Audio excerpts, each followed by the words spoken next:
Okay, you've all heard about the breaking news out of Aruba. Again, we've heard stories like this in the past.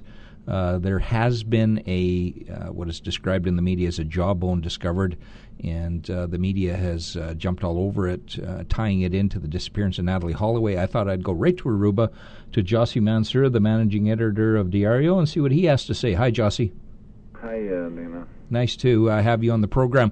Can you tell us what's happening? A jawbone has discovered. What have you heard? Well, what we heard is that Friday a couple of American tourists were walking on the beach, and they found a jawbone with one tooth or more on it. They immediately reported it to the police. The police investigated. They kept the things pretty quiet. The jawbone was found near the Phoenix Hotel.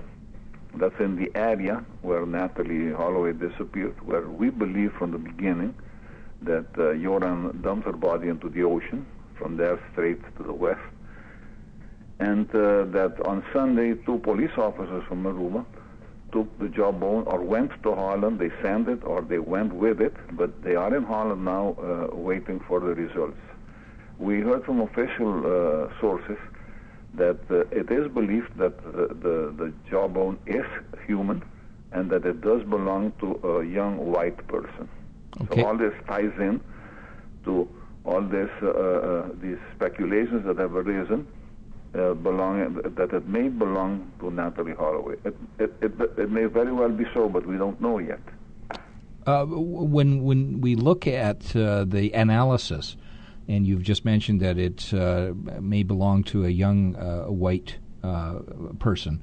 The next step, obviously, would be DNA analysis. Now, will that be done also in the Netherlands, and have they given a timeline for that? Definitely. I don't know what the timeline is, but I believe it takes a few days for them to do it. I believe that's the main reason why they took it to Holland, because they do have the capability.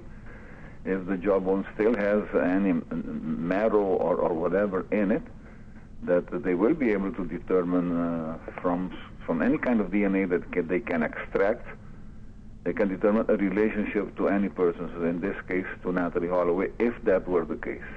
Okay, well, it should be interesting to see what happens. Just quickly, Jossy, we all know Joran van der Sloot has been in a Peruvian jail for some time now. The Kelpo brothers, have we heard much from them lately?